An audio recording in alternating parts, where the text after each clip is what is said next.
Our next speaker's story proves just how important a relationship with a supportive pediatrician can be.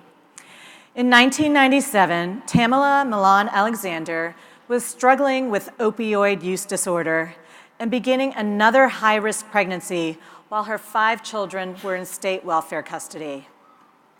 But with the encouragement of her daughter's pediatrician and the coordinated services of a Healthy Start program, Ms. Milan Alexander was able to make a fresh start and embark on a new path. She reunited her family, moved from public housing into a townhouse, finished college, and got a master's degree. Since then,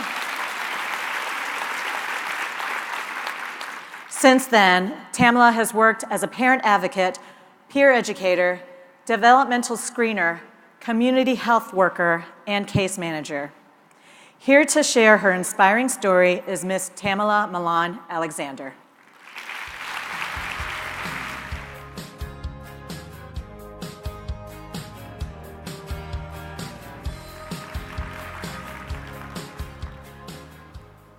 Good morning, everyone. Thank you so much for having me. I am honored to have this opportunity to stand before you as the 2018 James A. Stockman Lecturer. I would first like to thank the American Academy of Pediatrics, President Dr. Colleen Craft, and Dr. David Nichols of the American Board of Pediatrics for this very awesome opportunity. I wouldn't even be standing here before you today if it were not for Dr. Carol Lannon and the great work that she has done to shape this story that I will share with you today. I'm going to probably need extra therapy after saying this. But I also want to thank my organization, Access Community Health Network, and our CEO, Donna Thompson, our Westside Healthy Start program, and my colleagues with my project director, Tamika Anderson-Reeves, and of course, the AAP Family Partnership Network, located somewhere here today, who has been my rock. Where are my family?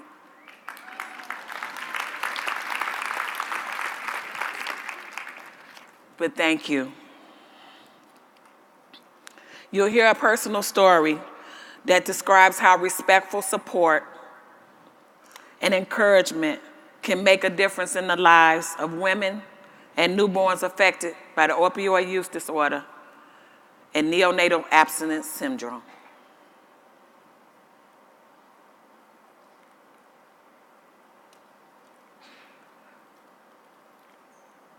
Okay. I often start off my story talking about where my journey really began, but I want to just take 2 steps back just for a second to acknowledge the great parents that I had. I come from a 2-parent household, born and raised on the west side of Chicago. For all purposes, I was middle class.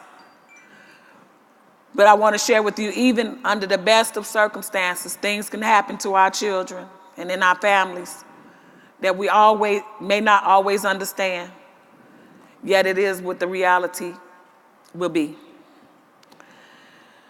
When I left from the comfort of my parents' home, I ended up in a place not far from where the Bulls won. You remember the Bulls 6-peat championships? But while they were slam dunking, I stayed in a place just around the corner and up the street called Henry Horner Homes, or as we affectionately called it, the Projects. There was no one slam dunking there. The only thing that was there was poverty, violence, and drug use. Drugs at that time were normal. Every other person was using drugs. But for me, coming from where I came from, it was my new normal. So I had to adjust to where I was. The Hornets was a beautiful place, as you can tell. This is a joke. You can laugh. I stayed on the 14th floor where the walls were crumbling, where the stairs were stained with urine when I would come and go. I had 4 little children at that time. 4 small children. They were back to back. I would usually have these children and not go to the doctor. I had no relationship with the healthcare system because when you get involved with drugs, that's just not an easy leap. There's paralyzing fear that your children will be removed from you. There is no way to tell somebody that, well, I love my kids, but I cannot help that I am a drug abuser. Don't think less of me, but to help me. Most people think that. If you use drugs, you don't love your kids. But that couldn't have been further from the truth for me. I loved my kids, but I was stricken with something that I could not break from until an unfortunate incident befell me. In 1994, this was my family. You have Crystal and Fiandra and Whitney and Devereaux on this picture. An ex-husband who was abusive, morning, noon, and night. Because every time our foot hit the floor in the morning, like you eat breakfast, it was time to go on the hunt. There is an old adage that says, some people live to use and use to live. And that was such a reality for us at that time. But we had to break those things. By the end of this year, I would have been drugged, beaten, and broken. I was almost a part of a fatal car accident where I was dragged several blocks under a car one afternoon going out to go buy drugs. I had left my children upstairs, and it was only a short hop from my building to the next. And then a shootout broke out. And to avoid being shot, I climbed underneath this car, and this car pulled off. And I was dragged these several blocks. It was the beginning of a bitter fight for me, and I needed all the empathy and compassion anyone could muster.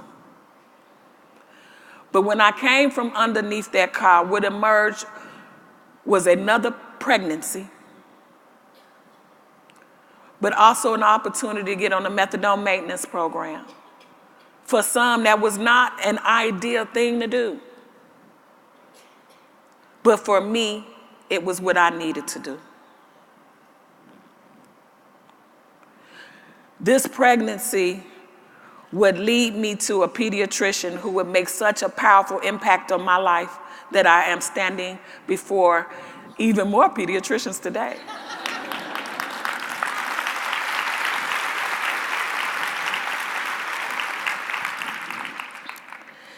I can remember being in the birth and delivery room and waiting for the Department of Children and Family Services to come because, see, prior to that, they removed the other 5 children. Sometimes just because you get clean does not mean that you are still capable of caring for the children that you have. But for me, fortunately, I was given a second chance because throughout all my pregnancies, I could not even remember a baby moving in my stomach. I didn't recall a kick. But I recalled all of that with this last child, this 6th child. And recalling that today, I can only simply tell you it was a life-changing moment when I was able to take that baby home and not let her be removed from my care, and then to find a pediatrician who knew all of these things. It did not take my family history and use it against me. He knew that I had 5 children in DCFS custody. I was on the methadone maintenance program, unwilling at that point to get off of it. I had 2 children who had been exposed to heroin in the womb. I had been in public housing. I had post-traumatic stress disorder, and I was a domestic violence survivor. I was unresponsive, they thought, non-compliant, unemployed, but highly motivated to change.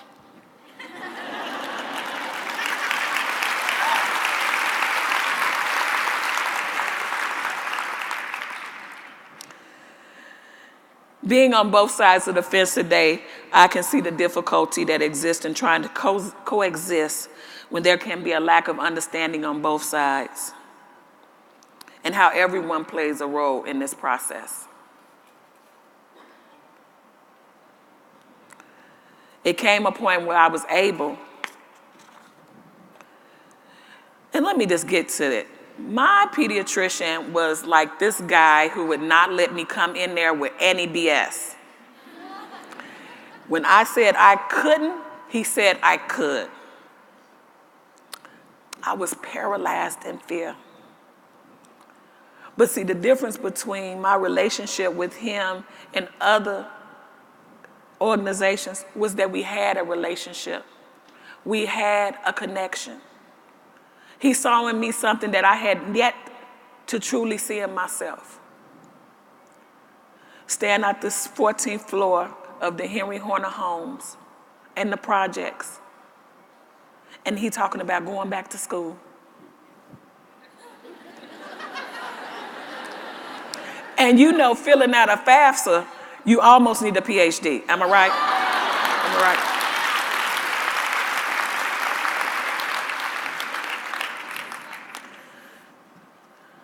But he referred me to this program, especially Healthy Start. And he was so enlightened at how I was able to get in there and start working. I was very curious about healthcare, curious about what you do. I didn't want to just stand on the sidelines, but I wanted to talk about my experiences. They have been vast, but my experiences have been hard because so many people saw my patient history and instantly judged me. Just like they had bias, so did I. I didn't trust you and you did not trust me. We had no relationship. We had no connection. But I learned through caring and compassionate people who work in this system that there can be a connection, that we can move forward, and that you can listen.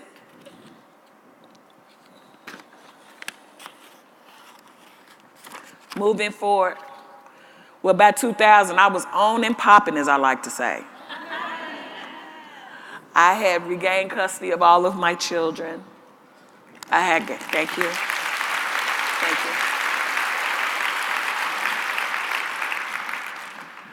I had moved out of the projects. And this pediatrician convinced me not only to go to school, but to get a whole degree. Now, we were pushing it then. But I got an associate degree. I completed the methadone program. Thank you again. Thank you. Then I got my first real job at Access Community Health Network with the Healthy Start program, giving me an opportunity to give back. And because of my experience, I always say it's experience bias versus bias experience. All the times that I had been judged because people couldn't understand my new normal. Because people couldn't understand how could you live like that? How could you survive that? But for some of the patients that you will care for, it is an everyday occurrence.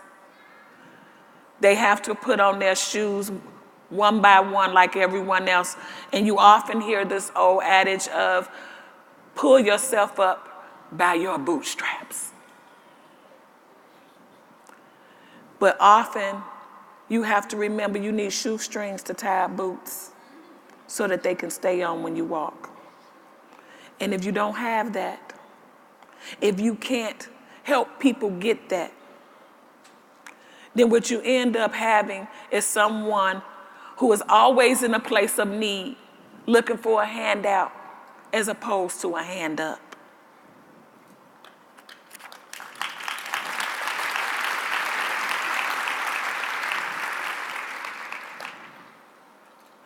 When we walk in some of these rooms, it's the only them attitude that you often run into. Only the doctors, only the healthcare professionals, they are the only ones that sit in that room. But where's their opportunity to be authentic with the patients that you work with? You know, oftentimes there's this dismissiveness that because you've not been to school as long as everyone else, because you are not a healthcare provider, that you don't have a voice. I knew what was best for me during those times. I was the expert in my existence. Good intentions are always paved with gold. I shared with someone the other day, they had told me to move out of my apartment, it's dangerous. You kidding, right?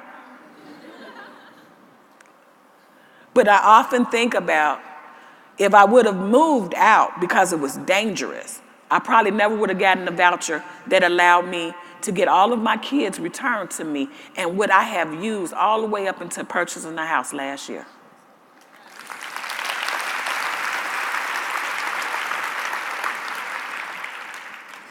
I often try to let people know that I reflect what is possible, what can be achieved if we worked together by meeting people where they are and giving them an opportunity to let you know where they want to go, that you can create impact on those who you serve in a much more profound way. I was so blessed to be able to work with our Illinois chapter of American Academy of Pediatrics. I am now one of the first patient family advisors.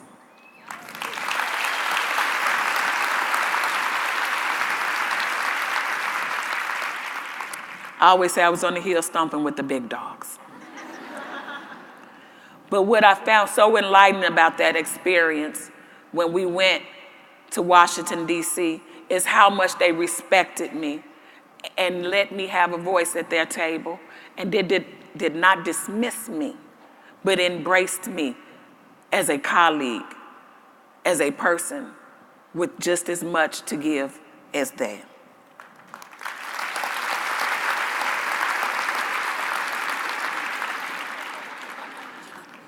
This is Chicken. This is my first granddaughter.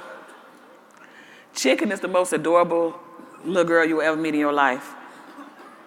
But she's one of 5 grandchildren I have now. But I share this picture with you because it was her mother who I got dragged underneath the car with.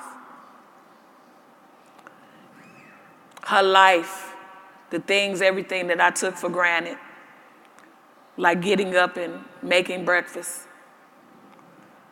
washing dishes because they refused to wash it on their own. But being able to see grandchildren today, being able to say that my kids came back home. They won't leave now, but I'm working on that.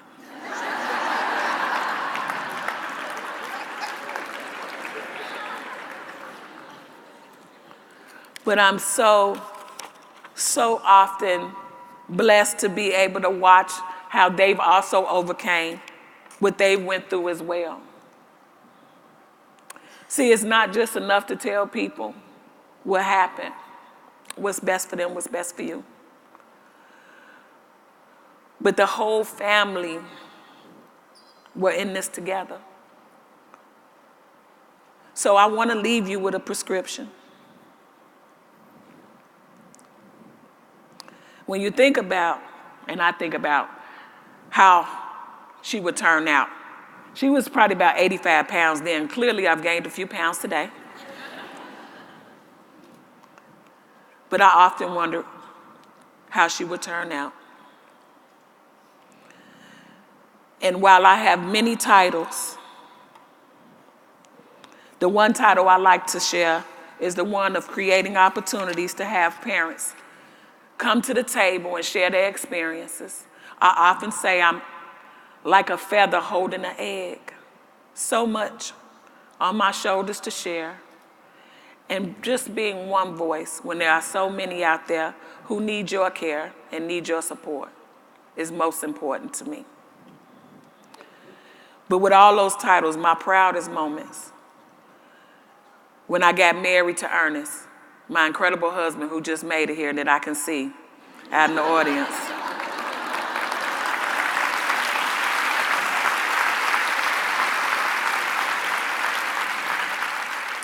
Who married me with 6 kids.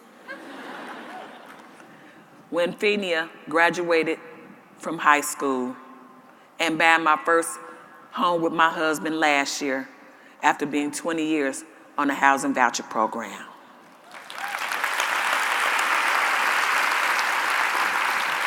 I want to leave you with this, my prescription for you. Get to know your clients. Meet them where they at. You may know what's best, but oftentimes we know better.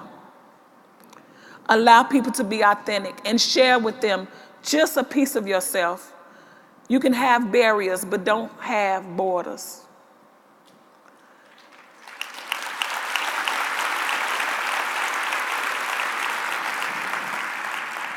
I'm so grateful that you have allowed me, an ordinary person, to come up here and do something very extraordinary.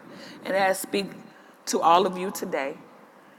And just remember, as they sung earlier, take people, meet them where they at, because sometimes this is just me. Thank you.